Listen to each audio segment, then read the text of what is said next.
Good day po mga idol. Ayan po yung drawing Dito wala tayong problema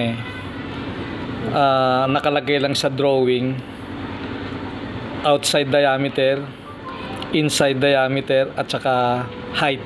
Ayan meron siyang OD, ID at saka height. Tapos syempre yung nakalagay din sa drawing, merong butas sa dalawang side ng ring. Ang size ng butas ay 4 mm diameter. Dalawang side yan, isang sa unang side tsaka sa kabilang side. Kaya yan ang nangyari. Mayroong butas 4 mm kabilaan. Ayun. Pagkatapos merong distance magmula sa ibabaw 4 mm din. Ayun. 4 mm din. Magmula sa top hanggang sa center punch ng butas. So nasunod natin yan. Ito po ang matindi mga idol. Malaki pa yung drawing sa natapos namin. Ayan kita nyo naman yung drawing Ayan ganun natin.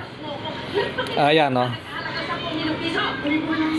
kita naman yung drawing Ayan na yung actual na natapos.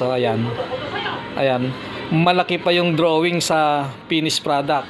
Bigyan ko kayo ng idea, itatabi ko yung aking kuko.